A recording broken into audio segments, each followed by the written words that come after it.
ओम शांति। आज विशेष सद्गुरुवार, बाप दादा का विशेष दिन। विशेष सद्गुरु पिता हम बच्चों को पढ़ाई, नई दुनिया के लिए नई पढ़ाई पढ़ाते हैं। जिस पढ़ाई को पढ़ने से हम सभी आत्माओं की तकदीर जग जाती है और भविष्य नई दुनिया में हम बच्चे देवी देवता बन जाते हैं। तो ये देवी देवता बनने के लिए भविष्य की पढ़ाई और वर्तमान अपने जीवन को श्रेष्ठ बनने का ये लक्ष्य देती है इस पढ़ाई से।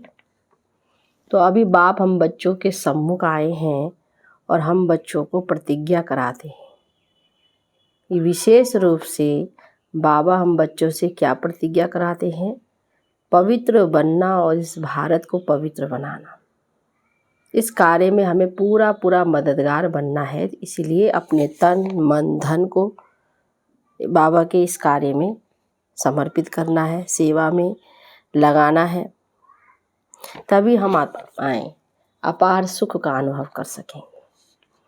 तो जैसे तकदीर किसी की सोई रहती है और जग जाती है तो कितनी खुशी होती है, ऐसे ही जन्म जन्मांतर से हमारी खोई हुई तकदीर जगाने के लिए स्वयं सद्गुरु परमात्मा धरा पे आ गया है।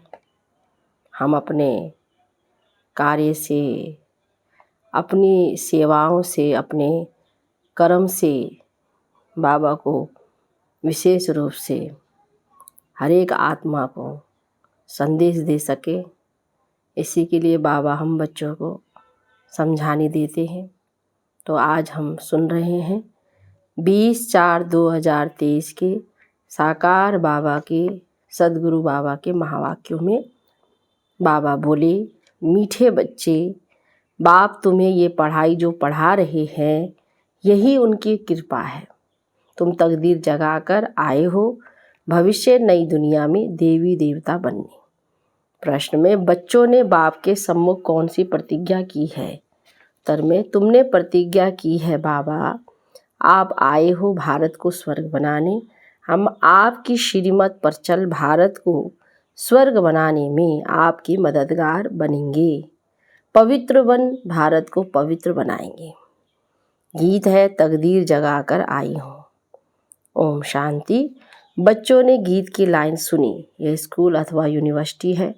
कौन सी? God fatherly university. God father पढ़ाते हैं। भगवान वाच गॉड फादर कहा जाता है बेहद के बाप को।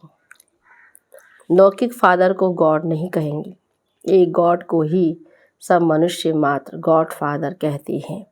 तो वह है बेहद का फादर। तो इस सारे सृष्टि को रचने वाला गॉड फादर है। लौकिक बच्चों को भी फादर होता है जिसको बाबा कहा जाता है।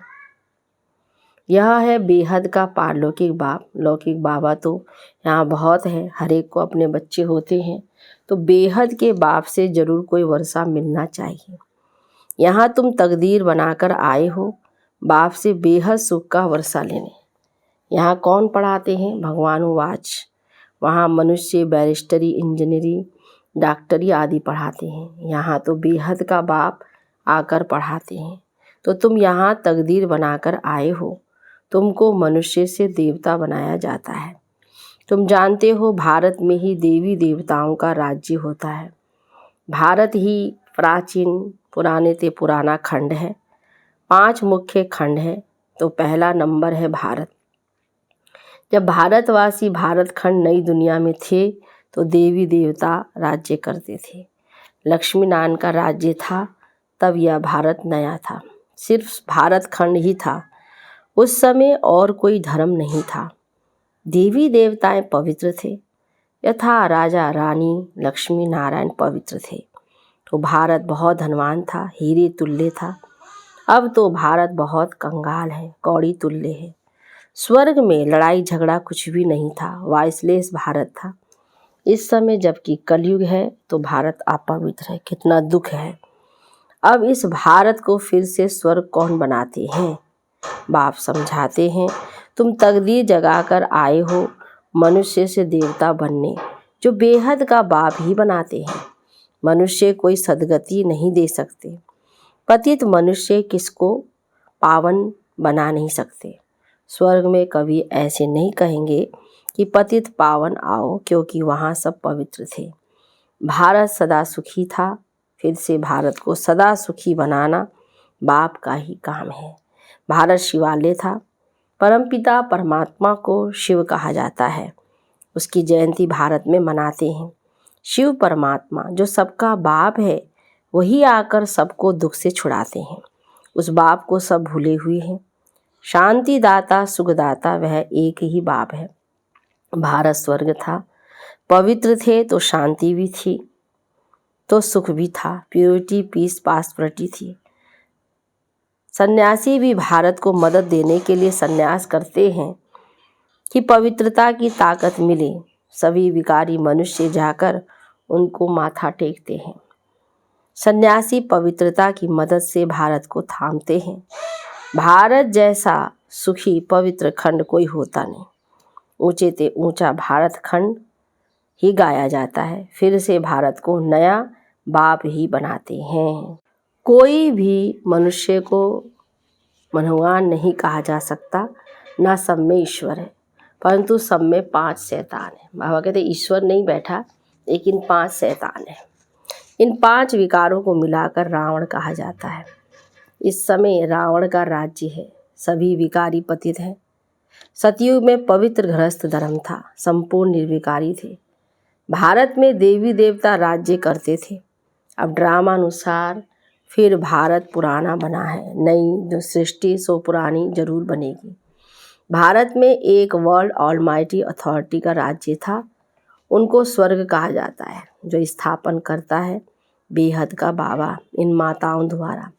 शिव शक्ति सेना माताएं है ना, जगत अम्बा भी गाई हुई है। मनुष्य नहीं जानते कि ऊंचे ते ऊंच कौन है। सबसे ऊंचे ते ऊंच है परमपिता परमात्मा, फिर है ब्रह्मा विष्णु शंकर। परमपिता परमात्मा का क्या पाठ है?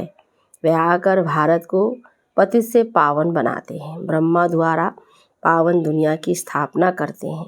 तुम ब्रह्मा कुमार कुमारियां राखी बांधती हो कि हम भारत को पवित्र बनाएंगे। हे बाबा, हम आपकी श्रीमत पर चल पवित्र वन भारत को पवित्र बनाए, फिर राज्य करेंगे। तो बाप आकर ब्रह्मा द्वारा स्थापना कराते हैं।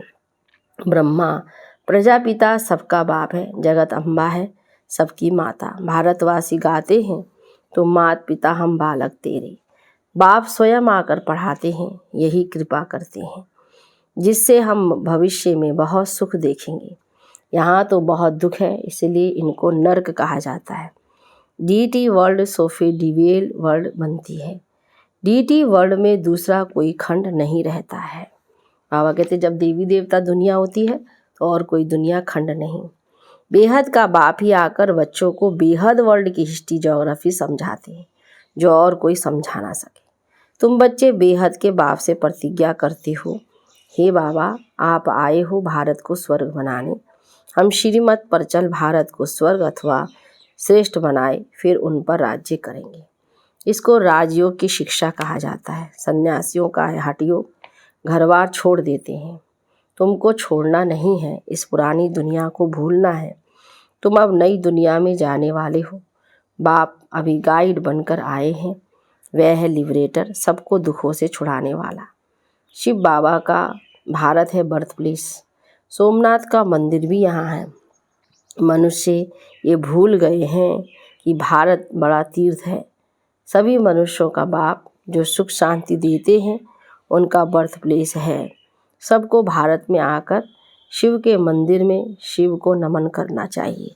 तो सबसे श्रेष्ठ मत है भगवान की। श्री श्री शिव बाबा बेहद का सुख देने वाला है। सुख मिलता है बाप से, विनाश सामने खड़ा है। इस महाभारी लड़ाई द्वारा सुखधाम शांति धाम के गेट खुलने वाले हैं। तुम भी के भारत को स्वर्ग बनाने के लिए तन मन धन से सेवा कर रहे हो। जैसे गांधी की मत पर सबने तन मन धन से सेवा कर फॉरेन के राज्य को भगा दिया। परंतु अब बहुत दुख है, अब इस रावण पर जीत पानी है। आधा कल्प रावण राज्य, आधा कल्प राम राज्य। द्वापर में लेकर दे अभिमान में आने से बाप को भूल जाते हैं। बाबा कहते जब द्वापर युग शुरू होता है तो दुखधाम शुरू हो जाता है और बाप को ना जानने के कारण लड़ते झगड़ते रहते हैं। तो भारतवासी जब दुखी होते हैं, हो जाते हैं, तभी बाप आते हैं बच्चों की किस्मत जगाने। यहाँ अंधश्रद्धा की कोई बात नहीं, ये तो पढ़ाई है। बाप ही आकर सारी नॉलेज देते हैं क्योंकि वह नॉलेजफुल है। कहते हैं मेरे में सारे चक्र का ज्ञान है। सतयुग में लक्ष्मी नारायण का राज्य था, फिर राम सीता का राज्य था। शेर बकरी इकट्ठे जल पीते थे। तो यथा राजा रानी तथा प्रजा थे। धर्म का उपकार था। अब तो घर घर में दुख है ना। कहते हैं यथा राजा यथा रानी तथा प्रजा, धर्म का उपकार।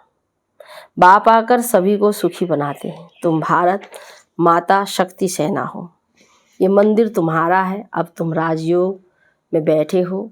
तुमको बाबा कहते हैं इसको राजयोग की पढ़ाई कहा जाता है। तुमको गॉड फादर पढ़ाते हैं। बाप ही आकर तुम माताओं द्वारा सबकी किस्मत जगाते हैं। वंदना की जाती है परमपिता परमात्मा की। देवताओं की भी वंदना करते हैं। पतित मनुष्य सन्यासियों की भी वंदना करते हैं। तो माताओं के लिए कहा जाता है वंदे मातरम।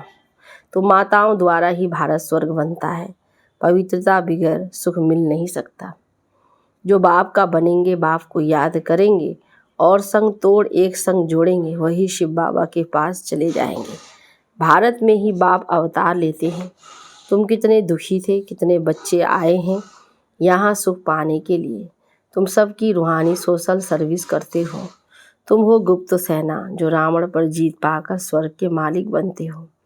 निराकार बाप निराकार आत्माओं से बात करते हैं। आत्मा आर्गन्स द्वारा सुनती है। आत्मा में 84 जन्मों के संस्कार हैं। पहले वाले 84 जन्म लेते हैं, पिछाड़ी वाले कम लेंगे। भारत सिरताज था, भारत ही कंगाल बना है, फिर सिरताज बन रहा है। ये वही लड़ाई है जो 5000 वर्ष पहले लगी थी, जिससे भारत स्वर्ग बना था। तो तुम्हारी है राजयोग की पढ़ाई, सन्यासियों का है हठयोग। तुम बच्चों को पुरानी दुनिया को भूल एक बाप को याद करना है। योग अग्नि से ही तुम्हारे पाप कट जाएंगे और कोई पावन बनने का उपाय नहीं है। अच्छा, मीठे मीठे सिकिल दे बच्चों प्रति माता पिता बाप दादा का याद प्यार और गुड मॉर्निंग। रूहानी बाप की रूहानी बच्चों को नमस्ते, रूहानी बच्चों की रूहानी बाप दादा को गुड मॉर्निंग। नमस्ते बाबा नमस्ते। सुनते हैं रात्रि क्लास जो है 28/6/68 की। यहाँ सभी बैठे हैं, समझते हैं कि हम आत्मा हैं। बाप बैठा है। आत्माभिमानी हो बैठना इसको कहा जाता है। सभी ऐसे नहीं बैठे हैं कि हम आत्मा हैं, बाबा के सामने बैठे हैं। अब बाबा ने याद दिलाया है तो स्मृति आएगी, अटेंशन देंगे। ऐसे बहुत है जिनकी बुद्धि बाहर भागती है। यहाँ बैठे भी जैसे कि कान बंद है। बुद्धि बाहर में कहाँ ना कहाँ दौड़ती रहती है। बच्चे जो बाप की याद में बैठे हैं वे कमाई कर रहे हैं। बहुतों की बुद्धि योग बाहर में रहता है, वे जैसे कि यात्रा में नहीं है। टाइम वेस्ट होता है। बाप को देखने से ही बाबा याद पड़ेगा। नंबरवार पुरुषार्थ अनुसार तो है ही। कोई कोई को पक्की आदत पड़ जाती है। हम आत्मा है, शरीर नहीं है। बाप नॉलेजफुल है तो बच्चों को भी नॉलेज आ जाती है। अभी वापस जाना है, चक्र पूरा होता है। अभी पुरुषार्थ करना है। बहुत गई थोड़ी रही, थोड़ी की भी अब बुनियाद। इम्तिहान के दिनों में भी बहुत पुरुषार्थ करने लग पड़ेंगे। समझेंगे नहीं तो नापास हो जाएंगे, पद भी बहुत कम हो जाएगा। बच्चों का पुरुषार्थ तो चलता ही रहता है। दे अभिमान के कारण विकर्म होंगे तो उसका 100 गुना दंड हो जाएगा, क्योंकि हमारी निंदा कराते हैं। ऐसा कर्म नहीं करना चाहिए जो बाप का नाम बदनाम हो। इसीलिए गाते हैं सदगुरु का निंदक ठौर ना पावे। ठौर माना बादशाही।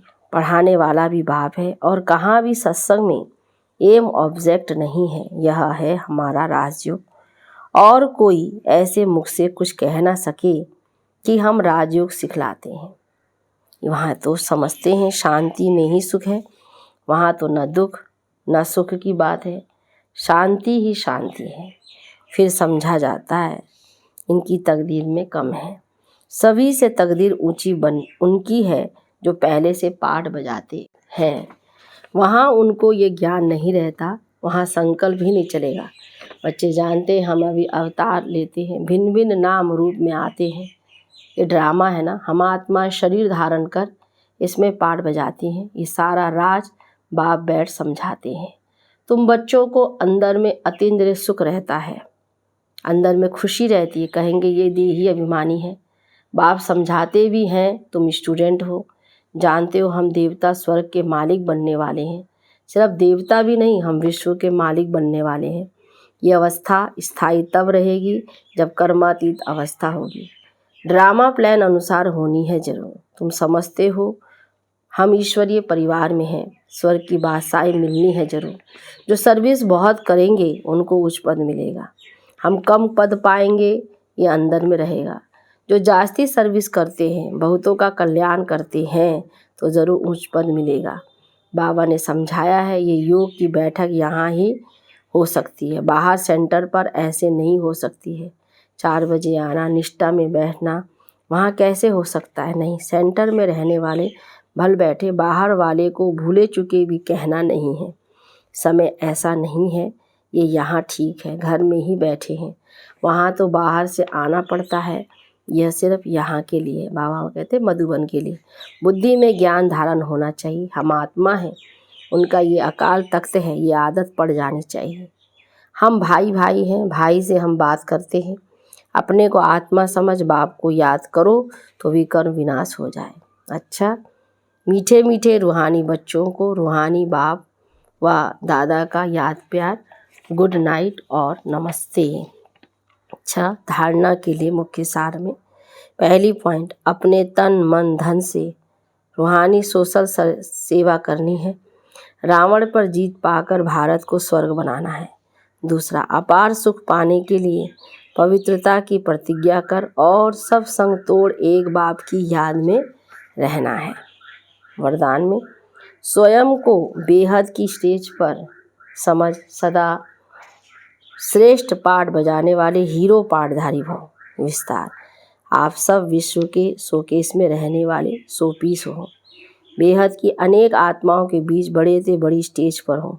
इसी स्मृति से हर संकल्प बोल और कर्म करो कि विश्व की आत्माएं हमें देख रही हैं।